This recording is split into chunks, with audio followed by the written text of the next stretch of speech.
Hello, সবাই কেমন আছেন? আশা করছি সবাই খুব সুস্থ আছেন।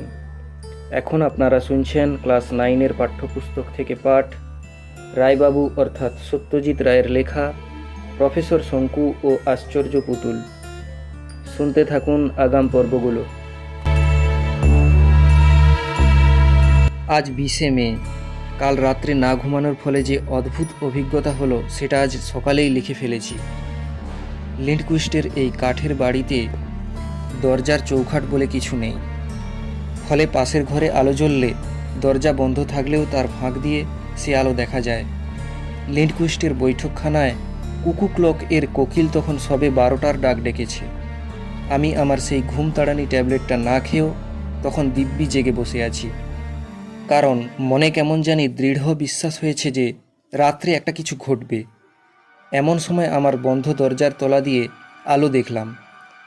কে জানি বৈঠকখানায় আলো জ্বেলেছে।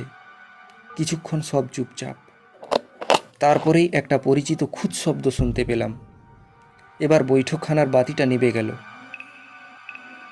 আমি মিনিটখানেক চুপ করে থেকে মোজা পায়ে আস্তে আস্তে আমার দরজার দিকে এগিয়ে সেটা ইঞ্চিখানেক ফাঁক করে চোখ লাগিয়ে ওদিকে দেখে নিলাম। তারপর দরজা খুলে এগিয়ে গেলাম।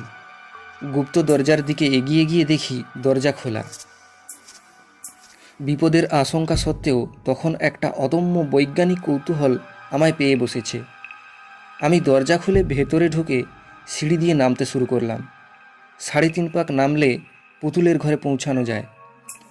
3 পাকের শুরুতেই একটা অদ্ভুত শব্দ আমার কানে এলো। আমার কান শুধু কান কেন, আমার সব ইন্দ্রিয়ই সাধারণ মানুষের চেয়ে অনেক বেশি সজাগ। তবু এ শব্দটা এতই নতুন, এটা চিনতে আমার বেশ কিছুটা সময় লাগলো।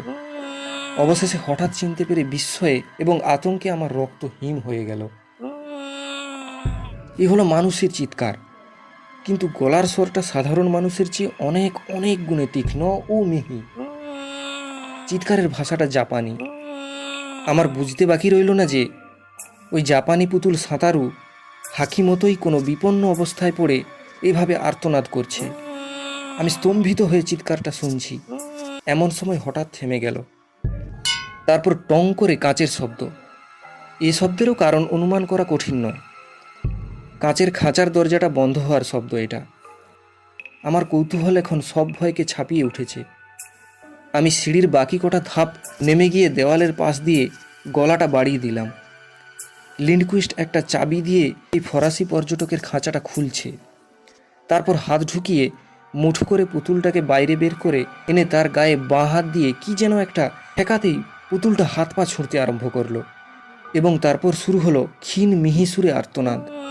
লিন্ডকুইস্টের ব্যবহারে কোনো বিচলিত হবার লক্ষণ দেখলাম না।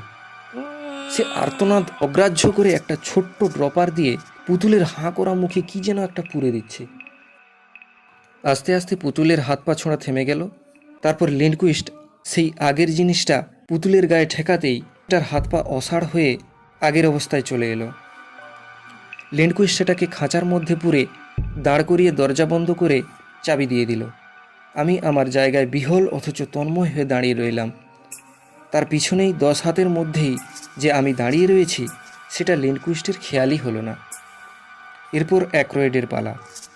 উন্মাদ বৈজ্ঞানিকের হাতের মুঠোয় অ্যাক্রয়েডের শোচনীয় অবস্থা দেখে আমার ক্রোধ ও উত্তেজনা সংবরণ করা কঠিন হচ্ছিল। এমন সময় হঠাৎ দেখলাম অ্যাক্রয়েডের ছটপটানি থেমে গেল। এত দূর থেকেও মনে হলো তার মাথাটা যেন আমার দিকেই ঘোরানো। তারপর পরিষ্কার মার্জিত ইংরেজি উচ্চারণে অতি কষ্টে মিহি উচ্চারণ এলো, শঙ্কু, তুমি কি করছো এখানে? ফালাও ফালাও।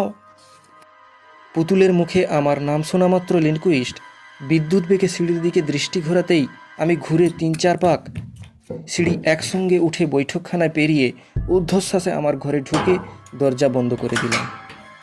কিন্তু আশ্চর্য, লিন্ডকুইস্ট আর আমার ঘরের দিকে এলো না। এখন সকাল 9টা। ব্রেকফাস্টের জন্য আমার ডাক পড়েনি। এটাও বুঝতে পেরেছি যে আর ডাক পড়বে না। আমার ঘরের দরজা বাইরে থেকে বন্ধ করে দেওয়া হয়েছে। আজ 23শে মে। কালকের ঘটনার পর 24 ঘন্টা কেটে গেল। এখনও লিন্ডকুইস্টের দেখা নেই। আমার ঘরে কিছু ফল রাখা ছিল, আর আমার সঙ্গে ছিল কিছু বিস্কুট। এছাড়া কাল থেকে কিছুই খাওয়া হয়নি। খিদের সঙ্গে সঙ্গে শরীরে একটা অবসাদও এসে পড়েছে। কাল রাত্রে সব বিদঘুটে স্বপ্ন দেখেছি। তার মধ্যে একটাতে দেখলাম ইঁদুরের মতো দেখতে একটা অতিকায় জানোয়ার আমার জানালা দিয়ে ঘরে ঢুকতে চেষ্টা করছে। তারপর একটা বিস্ফোরণের শব্দ আর একটা বিকট চিৎকারে ঘুম ভেঙে গেল। আমি কিছুক্ষণ অবশ হয়ে পড়ে রইলাম। তখন থেকেই ঘরে একটা গন্ধ পাচ্ছি। এখন বুঝতে পারছি সেটা আসছে আমার ফায়ার প্লেসের ভেতর থেকে। চিমনি দিয়ে গন্ধটা ঘরে ঢুকছে। শুধু গন্ধ নয়, গন্ধের সঙ্গে বাষ্পের মতো কি যেন ঢুকে ঘরটাকে ধোঁয়ায় আচ্ছন্ন করে দিচ্ছে। আমার মাথাটাও কেমন যেন ঝিমঝিম করছে। লিখতেও বেশ অসুবিধা হচ্ছে। আর বোধহয় কলম চলবে না। শেষ হলো প্রফেসর শঙ্কু ও আশ্চর্য পুতুলের কাহিনী। সবাইকে ধন্যবাদ মন দিয়ে গল্পটি শোনার জন্য।